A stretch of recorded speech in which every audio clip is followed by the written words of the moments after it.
আপনি চলে আসলাম আপনাদের মাঝে নতুন একটা রেসিপি নিয়ে। আর এখানে আমি অনেক রকমের সবজি কেটে নিয়েছি, সাথে আছে চিংড়ি মাছ। আর কিচেন অ্যান্ড ব্লগ থেকে চলে আসলাম আপনাদের মাঝে এই সবজির রেসিপি নিয়ে। আর সবাই আপনারা কেমন আছেন অবশ্যই জানাবেন। আশা করছি সবাই অনেক অনেক ভালো আছেন। আর সবার ভালো থাকার জন্য আমি সুস্বাস্থ্য কামনা করি সব সময়। কাছে দূরে দেশ ও দেশের বাহির থেকে যারা আমার ভিডিওটি দেখছেন এবং দেখা শুরু করছেন সবাইকে বলবো একটা লাইক দিয়ে কন্টিনিউ করবেন।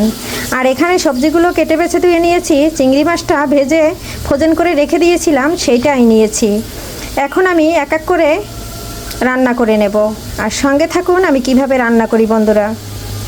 রান্না করার জন্য এখানে তেল দিয়ে দিচ্ছি। তেলের ভিতর দিয়ে দিলাম এখানে রাঁধুনি, দেওয়ার পরে এখানে দিয়ে দিচ্ছি কালো জিরা, এখানে দিয়ে দিচ্ছি গোটা জিরা। ফোড়নটা দিয়ে একবারে বসিয়ে দিলে খুব সহজেই সবজিটা রান্না হয়ে যাবে। এখানে তেজপাতাটা দিয়ে দিয়েছি। এখন আমি একটু নেড়ে চেড়ে ভেজে দিচ্ছি। এর ভিতরে কেটে রাখা আলুটা দিয়ে দিচ্ছি। আলুটা একটু ভেজে নেব। এখানে তরমুজের খোসাটা দিয়ে দিয়েছি।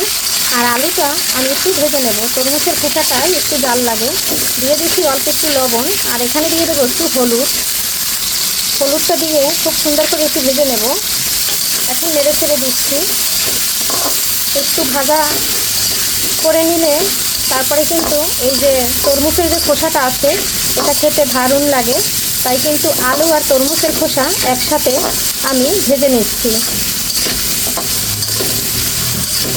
দেখুন বন্ধুরা, আমার আলু আর তরমুজের খোসাটা খুব সুন্দর করে ভাজা হয়ে গেছে। এখন আমি সজনে ডাঁটাটা দিয়ে দিচ্ছি। আর এখানে কিন্তু আমি পেঁয়াজ রসুন ব্যবহার করব না। সজনে ডাঁটা, কচুর ডাঁটা আর মিষ্টি কুমড়া একসাথে দিয়েছি। এখন একটু নেড়ে ছেড়ে মিশিয়ে এখানে লবণ হলুদ সব কিছু দিয়ে আমি ঢাকনা দিয়ে খুব সুন্দর করে কষিয়ে নেব। একটু জল দিয়ে দিচ্ছি। লবণটা দিয়ে দিচ্ছি স্বাদ অনুযায়ী। এখানে দিয়ে দিচ্ছি হলুদ, সামান্য মরিচের গুঁড়া, এখানে কাঁচামরিচ দেব, 1 চামচ ধনে ও জিরার গুঁড়া। সব কিছু দিয়ে নেড়ে চেড়ে নিচ্ছি। এখন একটা ঢাকনা দিয়ে ঢেকে কষিয়ে নেব 5 মিনিট, যাতে আমার সবজিগুলো খুব সুন্দর করে সিদ্ধ হয়। ঢাকনা দিয়ে ঢেকে দিচ্ছি। বন্ধুরা কাঁচামরিচটা দিয়ে দিয়েছি। বন্ধুরা 5 মিনিট পরে চলে আসলাম। এই যে দেখুন আমার সবজিটা একদম কষানো হয়ে গেছে। আর এখন আমি এখানে চিংড়ি মাছটা দিয়ে দেব।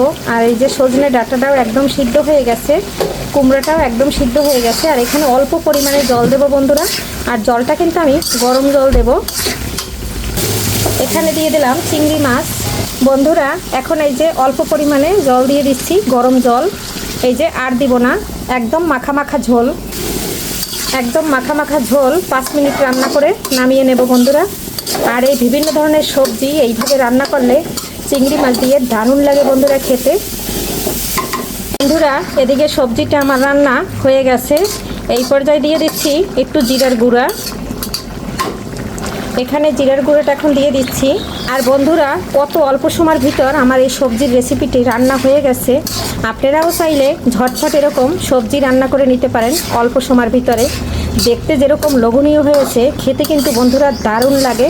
আমি মাঝে মাঝেই রান্না করে এভাবে খেয়ে থাকি, তাই আমি বন্ধুদের সাথে শেয়ার করি। আমি যে খাবারটা পছন্দ করি এবং যে রান্নাটা আমার কাছে ভীষণ ভালো লাগে সেই রান্নাগুলোই আমি আমার বন্ধুদের সাথে শেয়ার করি।